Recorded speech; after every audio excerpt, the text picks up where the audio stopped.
Complex on the screen, healthcare in between. Physics, art, and math got us down this path. Historical tales come alive, where science and stories dive. Blended facts with heart, knowledge from the start. Need bridge blues we sing to the future memory.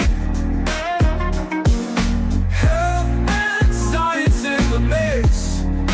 Need bridge got the fix. Complex subjects make right clear now every episode in ways that we actually acquire knowledge leads the way. and ways that make me more efficient. In the world of digital streams, turning knowledge into dreams. Through the tales of old, new stories unfold. Thank you so much for joining with me. It is truly an honor and a privilege. MedBix Webcast is a new kind of healthcare media channel to break the silo mentality and foster interdisciplinary thinking. Our mission is to fill that gap and to create a curiosity through different lenses, tapping the passion that guided the historical figures in medicine and bringing present-day groundbreaking research to the front lines. We interview physicians and leaders in the industry about present-day healthcare challenges. Hey, my internet is getting slow a little bit. Hey, welcome to the MedBix Webcast. There's a little bit, I'm having a little bit problem there today. So not a usual time. Welcome to the MedBix Webcast. This is Ramana Annamaraju. I'm the host. So I'm not in the usual place. This is a little bit different today because, it's a little unusual settings. But I recently attended American College of Cardiology conference in Chicago. ACC, a very prestigious organization among cardiologists. Very prestigious organization for the cardiology field of cardiology. So what happened was that, every cardiologist asking me, where is Amy? So it became every cardiologist asking, where is Amy? So I wanted a documentary on her, where is searching for Amy, but I couldn't find. I found at the end we found her, and we met her. She is a force to reckon with. She's a highly respected cardiologist, and is a trailblazer. She's an innovator, visionary. She did so many things. I'm really quite impressed.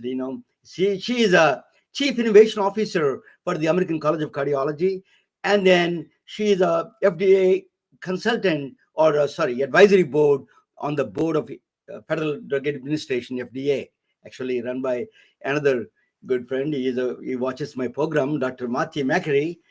He is the chair of the FDA. So, she was an evangelist for the health equity and then access to the care, digital health. So let me bring her. Let me bring the Amy Bhatt. Amy Bhatt. She is joining from Boston. She's also went to Harvard, Yale. Let me tell you, welcome, Amy. Welcome to the MedBix Webcast. We have a little technical issues, but we are working on it. Okay, welcome to the MedBix. Thank you for having me. So, Amy, I've been trying to get you for a whole year. Tell me a little bit about your background. What is the roles you play? What are the responsibilities you do in these two positions? Now we have a very important positions. So tell us a little bit about that two responsibilities you have. Yeah, no, thanks. So first of all, thank you for having me. It is an honor, and you have a great podcast. We enjoy watching. So I started in medicine and pediatrics as a practicing clinician, studying both adults and children, wanting to make sure that I could do global health, and along the way fell in love with cardiology.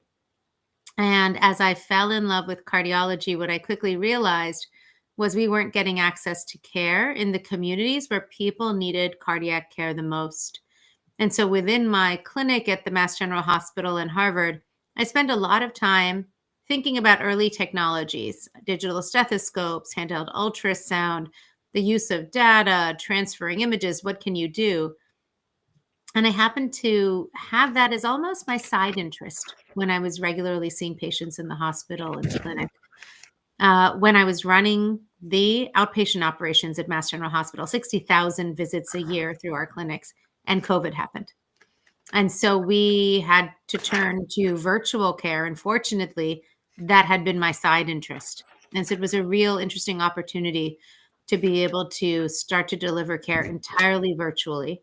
And I think that was the start of what brought me to my jobs today, which is as Chief Innovation Officer at the American College of Cardiology. Three things: working with companies to help them understand where do they fit in the market, how do they fit into clinical workflow, right? Because there are these great technologies that we see, but the challenge is actually 96% of these new technologies don't make it into scalable practice. They can't really figure out what scale looks like. And so how do we help that? And the second is helping clinicians and health systems understand, how do I use the technology and what do I do? And so, those are the things that we work on at the ACC. Let me, I don't know which one is, I, This is good. I see two of you. I'm going to learn twice as much from you.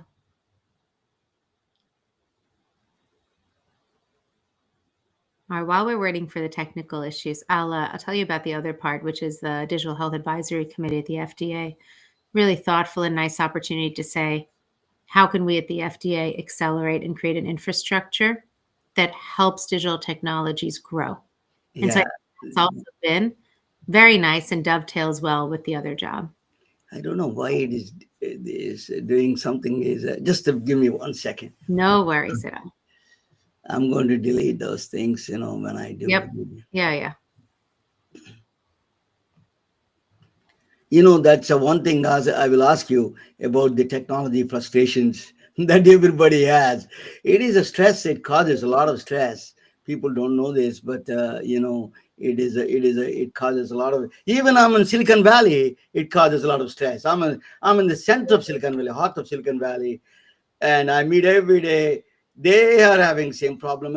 I think one of the areas the American Medical Association and American College of Cardiology should address this technology stress, in my view. So let me go back to the original problem. Okay, let me ask you, heart disease is, your journey is wonderful, is exciting. Let me ask you a question about the heart disease. Is an epidemic in the world, not only in the United States. United States is also number one killer in the world. What is causing this huge increase in the heart diseases? Do you have some understanding from the American College of Cardiology studies or anything like that? Yeah. So the interesting thing is, we call it an increase in heart disease, but I think our underlying problem is it has been and will remain the number one killer of people in non-communicable diseases, right? Because what we see, let's take the South Asian population as an example, right? South Asians make up 25% of the world's population. They make up 60% of the heart disease that's happening in the world, of the cardiovascular disease. That is a significant burden there, right? And that's a significant portion of the population. And it's really not an equal match. The part that is, I think, almost the most challenging and most frustrating is a large majority of it, especially atherosclerotic disease, right? Plaques in the arteries, is in fact preventable.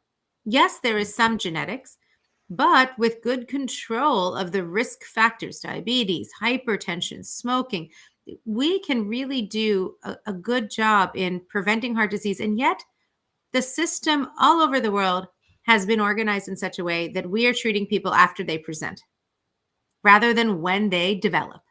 And we need to be moving earlier to catch people during the developing phase and make it important to them, make them realize, when people hear the word cancer, everybody moves. Everybody wants to do something. When they say risk of heart disease, it's not a big enough deal for people to start making changes in their life. So I think we need to really make it a bigger deal. So I don't know that it's as much increasing as we are failing to get ahead of it. And we have the knowledge and the ability to do so. Amy, why is South Asians, why that is particular population is a high risk? Yeah. So one is genetics. We do have a tendency towards higher levels of a variety of cholesterols, including recently lipoprotein A, LP little a has been in the news a lot. The second is that there are, in fact, kind of many people who have smaller coronary arteries, smaller arteries, easier to kind of get blocked, more likely to present with multivessel disease. And diabetes is really, truly a cardiovascular equivalent. And we have a rampant amount of diabetes. And so I think a lot of those things are important. If you look at expats, though, South Asians who are not living in South Asia, but who have come abroad, we also realize things like in the United States, an average primary care doctor will say your body mass index is 25. That is overweight. It turns out for the South Asian population, 23. The minute you're above a body mass index of 23, meaning your kind of height to weight ratio, you need to be starting to lose weight. You're increasing your risk. And so some of those things are nuances that are present in some ethnicities and others. So I'd say genetics. There is something about our anatomy. There is this diabetes equivalent and a lot of risk factors earlier in life. And we just need more awareness, right, of what are the right targets for us.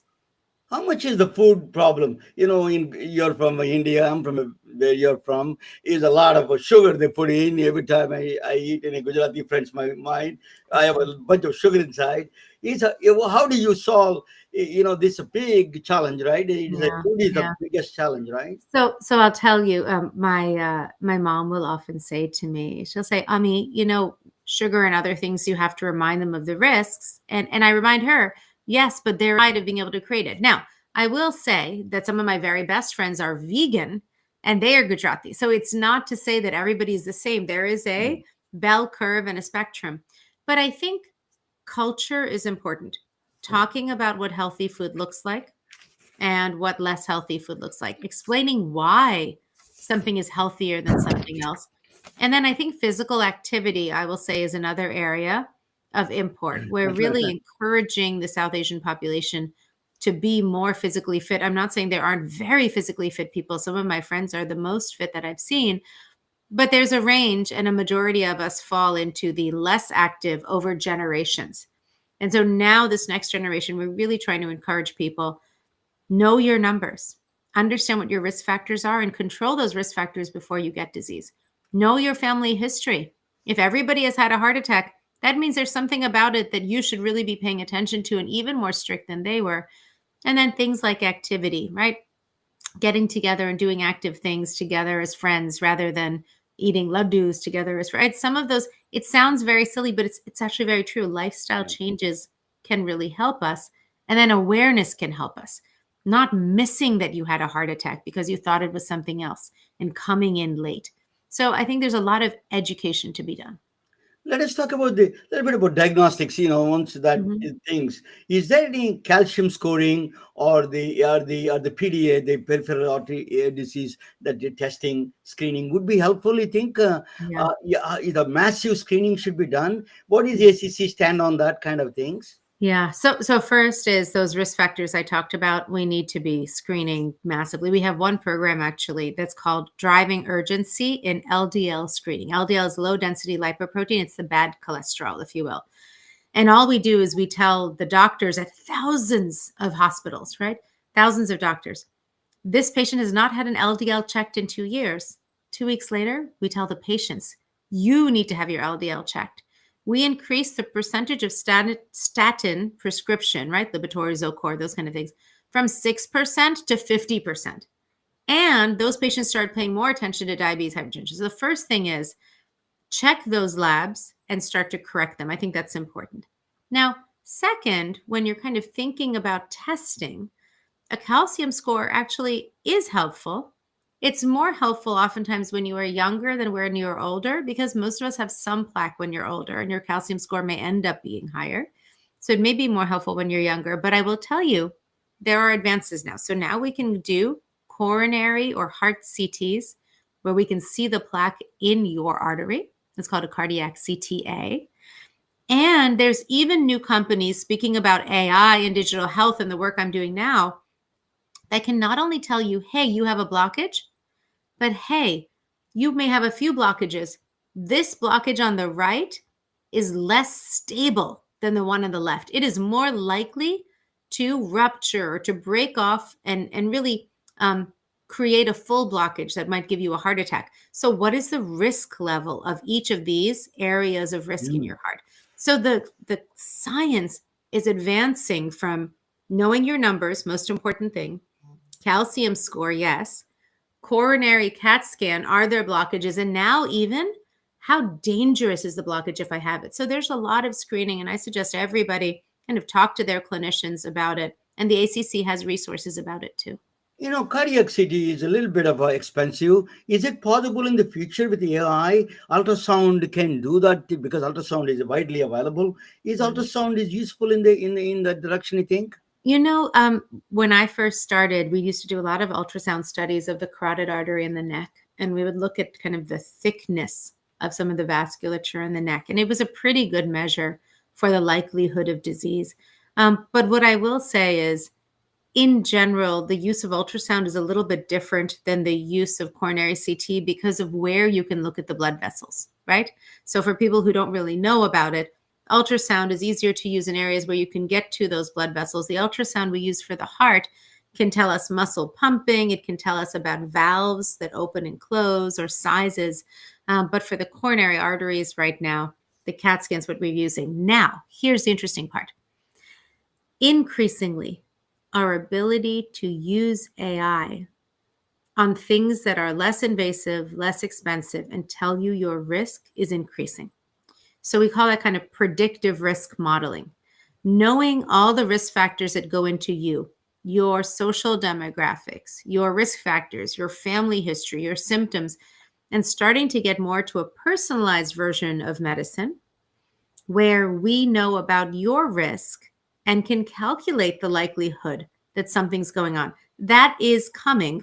To do that, we need more South Asian people to participate in the registries so we can study people. If we study ourselves, then we have a better idea of, hey, you're a lot like this patient who had this thing. That might be similar to you. So I think there's a lot of hope. I see what you're getting at, which is many of these technologies are expensive and can't be used everywhere.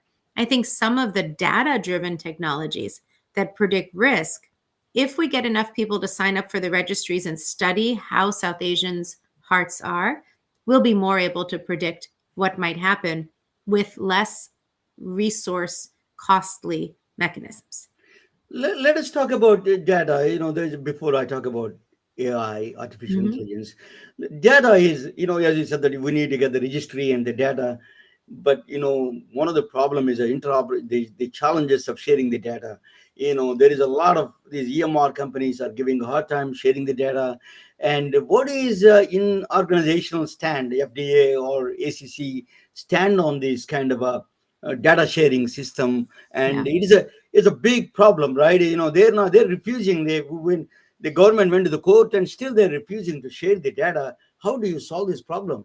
Yeah. So I'm going to, speak for nobody and everybody at the same time. Anybody who really wants to improve access to healthcare knows that without interoperability, it's just too difficult. We need to be able to share patients' information across state borders, institutions, other lines, because that's how healthcare is today. It's not all centralized in one location. The challenge from the other side is we live in a capitalistic market, at least in the United States, largely in India, right? Other places.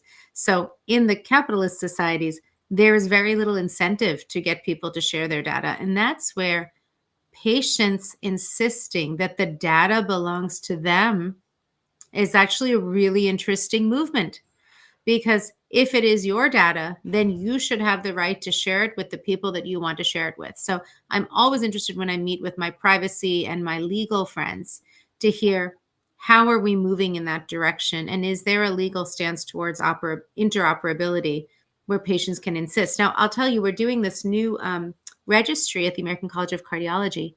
And it is a patient-first digital registry, which means the patients give access such that we can go into their electronic record directly through their portal.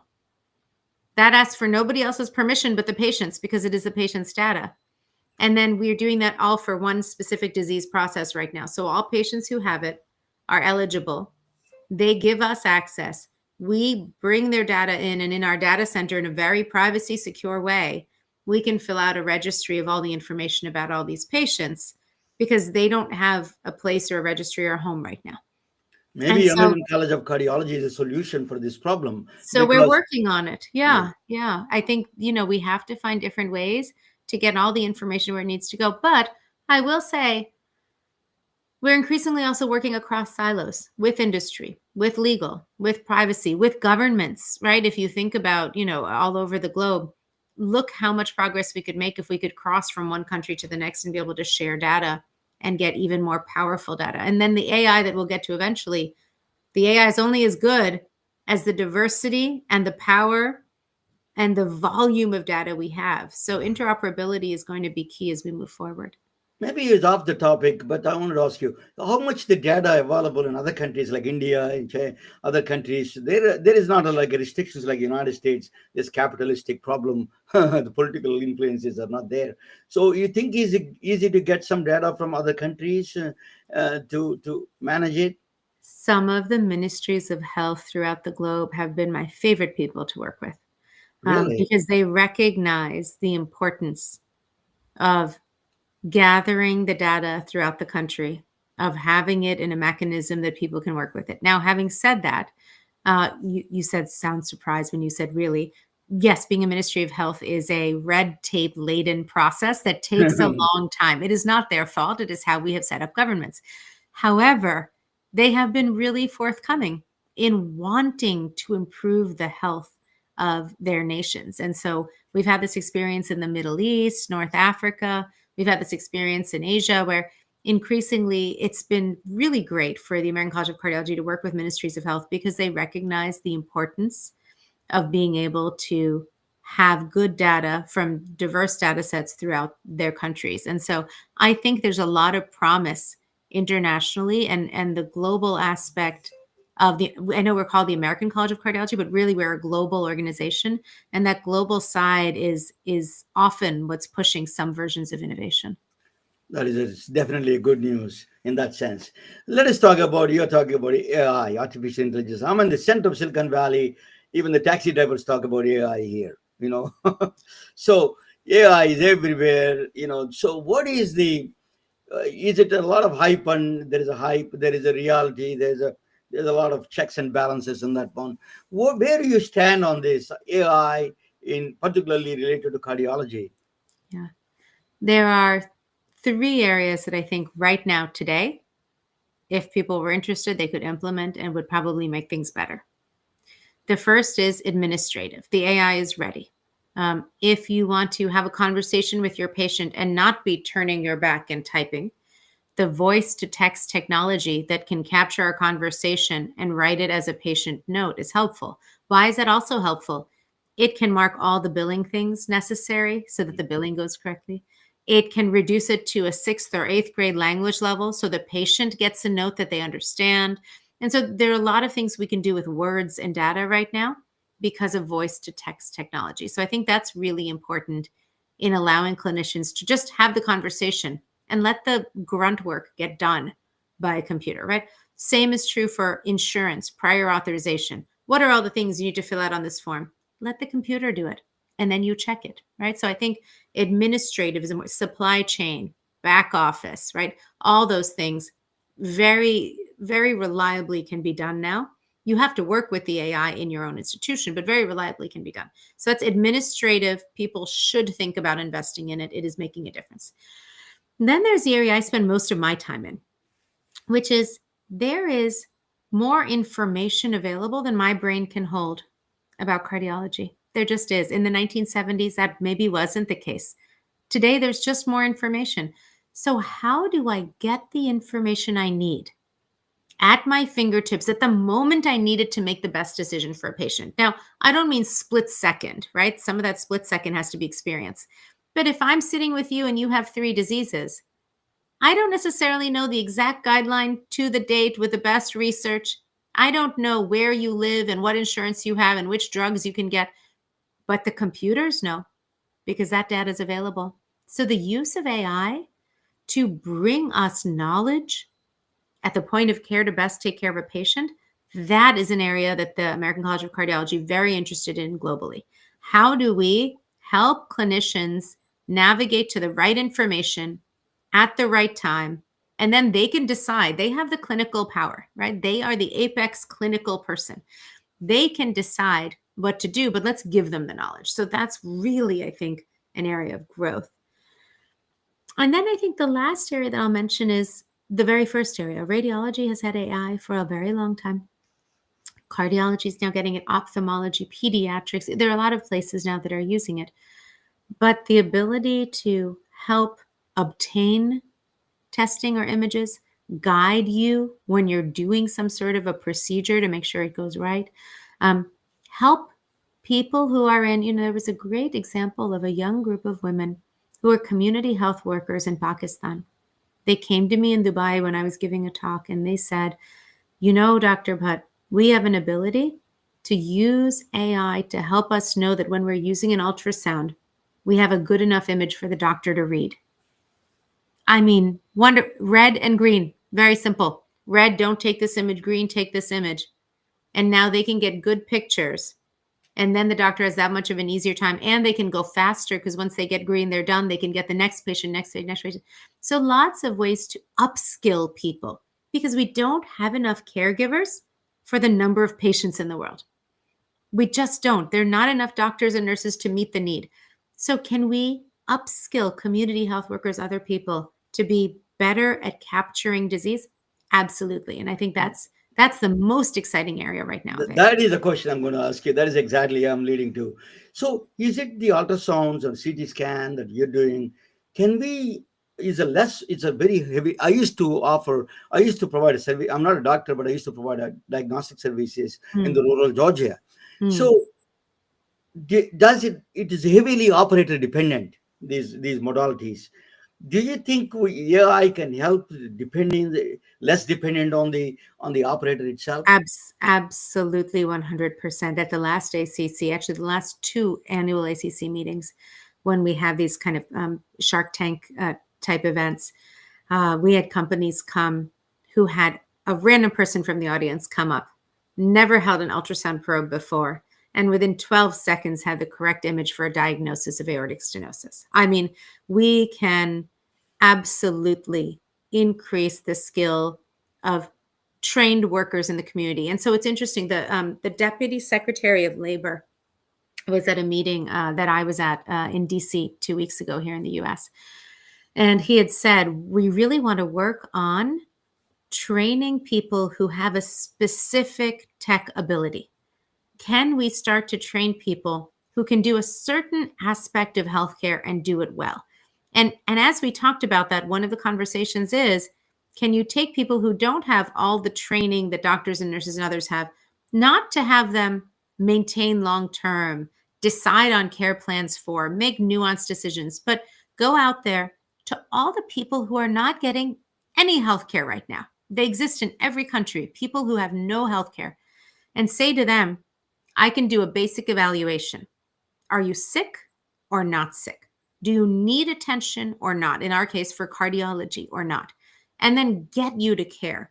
So the other option, if we don't start to do this, is they still don't get care. Let them be. There's no other option. There's not enough doctors, enough nurses. The only option is, can we upskill somebody? Sorry, go ahead. No, sorry to interrupt. Even that is a problem in this country, right? I used to have a hard time finding the technologists. Now it's still a huge shortage of technologists, more than doctors. How do you can you reduce the restriction? There is a lot of restrictions on the RDCS, a bunch of licenses you got to go through. They need a bachelor's degree. They're giving increasing more regulations on these technologies. What is ACC is talking about it? Are they going to reduce this kind of a stress on the system? Yeah. So I think a few things. I think one is upskilling is definitely important and something that we can do for people who are licensed to be able to do more, right? And so that's really important. The second is we do have a rural health initiative where we're working on kind of education, access, connecting centers with those who are in the community. And so that's starting in New Mexico for us in the ACC. But globally, our global innovation program is working very hard at starting to understand how do we take different groups of people and create certifications that are clear for here is the level of what you are approved to do, right?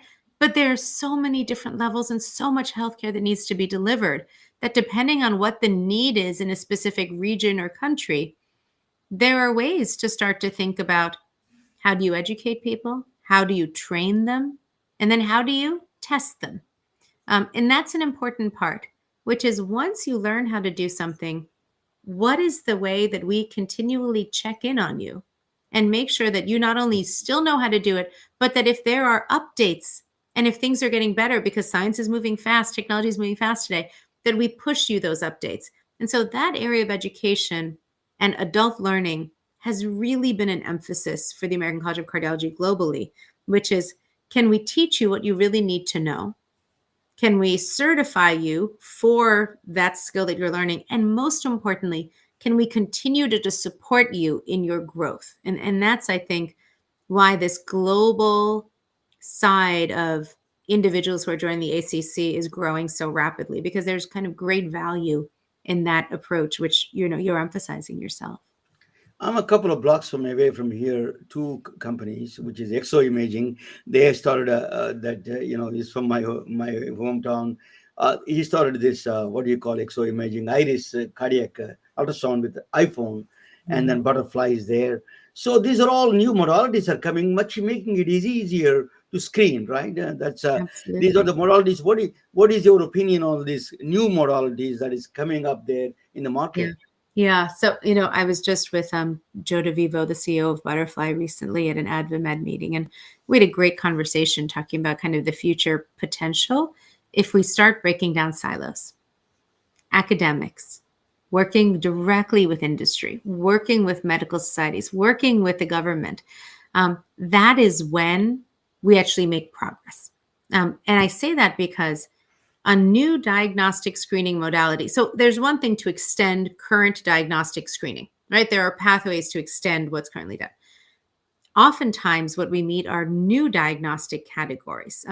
Phones that can lay on your chest and tell you things about your heart underlying it. Algorithms for earbuds, where when you're wearing your regular earbuds going about your day, it is measuring things about your heart just ambiently during the day. There's a lot of ambient measurement technologies coming. One of the challenges is when we have either guidelines or practice tendencies, it is hard to see where do you replace the current thing I'm doing with a new diagnostic technology. And if we wait for hundreds of randomized clinical trials on each of them, then that company doesn't make it. It's too long to wait. But we also don't want not enough data that we use a new diagnostic technology and we learn that it's not good in the middle of caring for a patient. And so I think that's the area where, what is the government doing for it? How do medical societies, guideline writing committees, academics think about it? And what can industry do to raise the bar? We really have to work together for anything that's a brand new diagnostic. For diagnostics that are an extension of an existing one, it's still a high bar, but I think we're getting there a little bit faster. Great point of discussion. That is a really truly challenging and is a really needed accommodating that kind of a process. Let me ask you, AI. We are talking about. Just let me go back to AI. You're a champion for health equity, and who is paying for these AI modalities? The government is trying to cut down the Medicare costs, Medicaid. So how do you expect who is going to pay for this AI cost? Yeah. So there are two different groups that I've been thinking about lately. One is in the Senate here in the U.S. There's kind of a AI Health Tech Act that's coming forward, really thinking about how do we incorporate the cost for AI and payments for AI that are being used on top of some of the software modalities that we have, right? And the device modalities that we have. Because we have great software, great devices, and the increased use of AI is making them even better. And so there's some great acts that are kind of coming out from a bipartisan committee in the Senate to think about that. We also had the Congressional Digital Health Caucus meet last week or the week before, and they were talking about rural health, which is exactly what you're saying. how will we start to use AI in these communities to improve care? And I think the underlying statement, either here or globally, is access. Once we increase access to care, once we increase screening diagnostics, it turns out that we are certain that in the longer term, the use of urgent and emergent care, the decline in the workforce locally because people are sick and taken out of care for a long time in a town that's really dependent on those people, right? If you add up those societal and actual costs, we are better off finding disease earlier and treating it earlier because it becomes very expensive. So I think you have to really measure. Some of my very first research papers were in high resource utilization. What are the things that use the highest resources?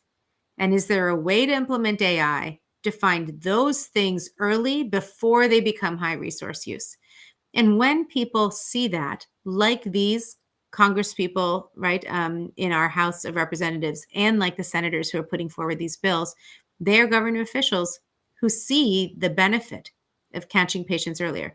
We need leaders like them to do it. And then we need people like yourself to have these conversations so that the public understands, so that we all move together, for societies to back these technologies and make sure they understand where they fit in the workflow. You can't make a great technology and nobody wants to use it.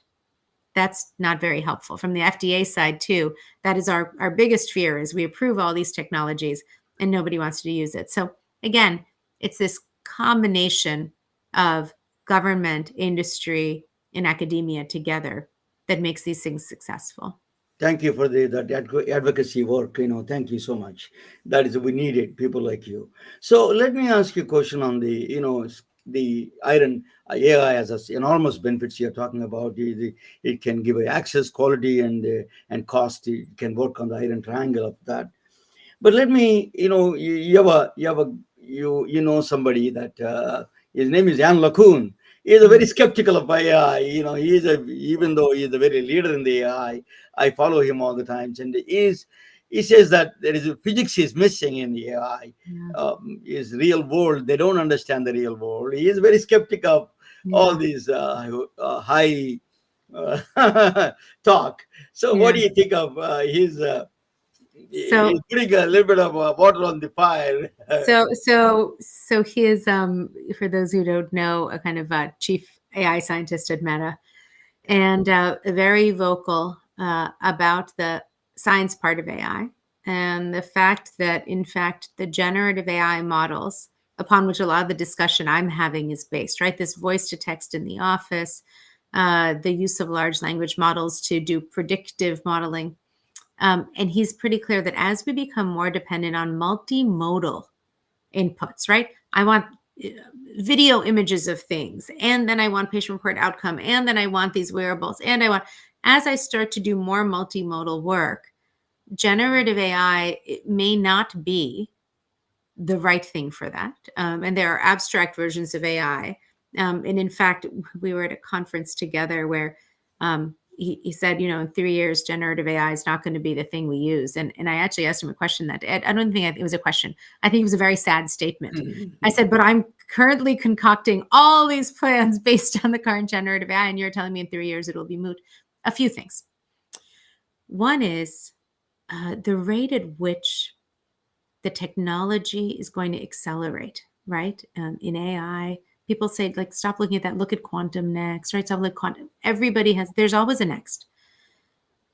We have to balance that with the fact that right now, there are a significant number of people across the globe who receive no healthcare. None. For many of those people, it's not even the healthcare that's the problem. It's their social construct, right? They're also not receiving water, electricity. I mean, there's so many stuff. So that is a large discrepancy. And that's not a digital divide. That is like a social world divide of, there are areas that really don't have anything. Healthcare is one of the things that they're missing. So yes, I think the technology will continue to grow and we will learn so much. But every now and then there's a revolutionary shift in, this is something that feels accessible to the world. And that's where generative AI is. it feels accessible to the world. You feel like you can ask ChatGPT a question about how to make a recipe for tonight, and it may give you an answer that seems halfway decent. It is making technology feel more accessible. And the power of that can't be understated. Because if we move in ways that technology can't be understood by the average human, then how are we going to really implement it? So I think this is still a revolutionary stage where this first move we've made is really powerful. And I like for it to seep into people's homes and understanding. Now, the one thing I will say, so that's my answer to Jan LeCun, which is not exactly what you asked, but is I think, yes, the research and the science will continue to advance and be so much better. But right now, you've made a change that has affected people. Let's ride with that right now and see, can we improve access? Can we improve care with what people are starting to accept and understand? There will be another shift later. I don't know how much later. Will it be sooner increasingly? Will we get used to it? Will my sixth grader, who has far greater tech, knowledge, dependency, ability than me, be a very different adult at my age? Absolutely. Right. And for her generation, things may move much faster. But for our generation, we are where we are. Let me move back for 1 second and just say one last thing. No. As we learn about AI and data and access points and sharing personal information, if we don't learn about cybersecurity risk at the same time, then we are going to open ourselves up to lots of bad actors who are going to do things just because they can or because they have a specific intent in mind. And so I do think that as everybody learns about AI, even these large language models and ChatGPT, and it feels comfortable, we all have to remember. So I'll tell you a very embarrassing story just happened today. I clicked on a phishing email sent by my colleagues in IT as a test through the emails. I wasn't paying attention. I thought something. I clicked, and the minute I clicked on it, I realized, oh God. And sure enough, the little message came up, "Dear Ami, you have clicked on a phishing email," right? And it's that easy. It's that easy to be fooled. I do this for a living. And today I got fooled for the first time in a very long time. But I think it's really important for us to educate about the risks of people taking data, stealing data, doing it at the same time that we give our data. Yeah, I mean, the most important part of the access or innovation or the AI is reaching the high risk population, right? So I married a black woman, is an African American woman. I have 2 children and a mixed race, and I worry because it's like a Southeast Asian, already high risk, and my kids are the African American. Is the risk is multiplied here? What they need to do? They're very healthy. They go.